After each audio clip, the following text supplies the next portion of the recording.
असं कधी होतं का की आपलंच मन आपलं शत्रू बनतं? सतत डोक्यात विचारांचं वादळ, चिंता. खरं तर ही आजची समस्या नाही. यावरचा एक उपाय हजारो वर्षांपूर्वी भगवद्गीतेत दिलेला आहे. चला तर मग आज गीतेच्या 6व्या अध्यायाच्या मदतीने मनावर ताबा मिळवण्याचं हे प्राचीन रहस्य समजून घेऊया.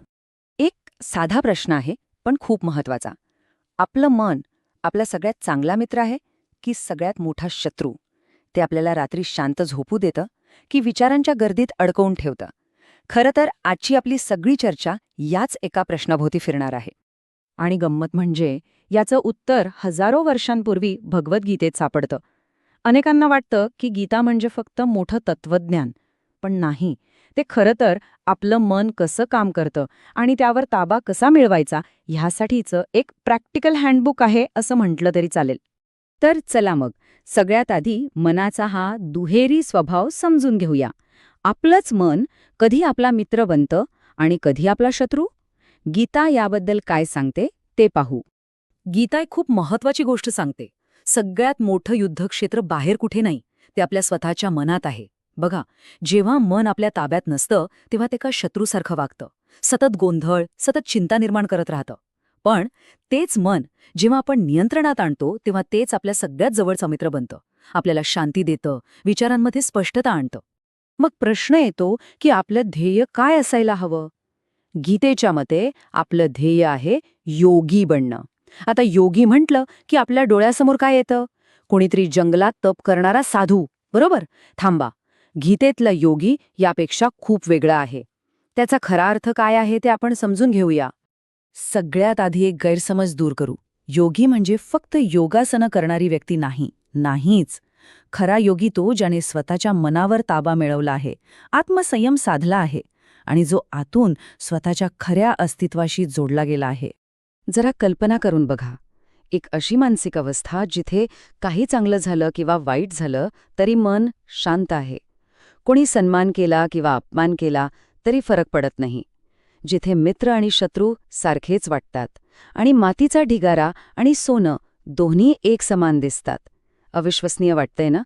याच स्थितीला गीता समत्व किंवा समभाव म्हणते. ओके, हे सगळं ऐकायला खूप छान वाटतंय, पण सगळ्यात महत्वाचा प्रश्न हा आहे की अशी अवस्था मिळवायची कशी? आणि इथेच गीतेचं सौंदर्य आहे. गीता फक्त काय करायचं हे नाही, तर कसं करायचं हे सुद्धा सांगते. यात मनाला शांत करण्यासाठी अगदी ठोस प्रॅक्टिकल स्टेप्स दिले आहेत. चला, त्या स्टेप्स काय आहेत ते पाहूया. गीतेत सांगितलेली ध्यानाची पद्धत खूपच सोपी आहे. बघा, पहिली पायरी, एक शांत एकांताची जागा निवडा. तिथे अगदी स्थिर बसा.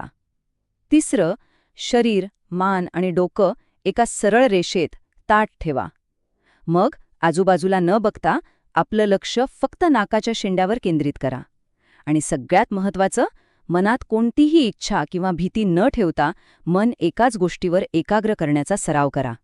आणि हा जो श्लोक आहे ना, तो म्हणजे ध्यानाचं अगदीच सार आहे.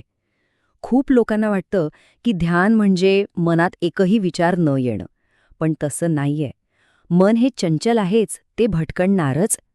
खरा सराव हा आहे की जेव्हा जेव्हा ते भटकतं तेव्हा त्याला राग न धरता अगदी हळुवारपणे परत आपल्या जागेवर, आपल्या ध्येयावर आणायचं, पुन्हा पुन्हा. बरं, हा जो सततचा सराव आहे, यातून मिळतं काय? यातून मिळतो एक कमालीचा आंतरिक बॅलन्स, एक अशी मनःशांती जी बाहेरच्या परिस्थितीवर अवलंबून नसते. बाहेर काहीही हो, आतून मन शांत राहतं. यालाच गीता परत एकदा समभाव किंवा समत्व असं म्हणते. हे बघा, योगीच्या आयुष्यात आनंद, दुःख, फायदा तोटा येत नाही असं नाही, ते सगळं येतं. पण फरक इतकाच आहे की ह्या गोष्टींमुळे त्याच्या मनात भावनिक वादळं उठत नाहीत. त्याची मनस्थिती एखाद्या शांत तलावासारखी असते. वरून लाटा आल्या तरी आतून तो शांत आणि स्थिर राहतो. आणि मग हा जो समभाव आहे तो हळूहळू एका अद्भुत जाणीवेत बदलतो.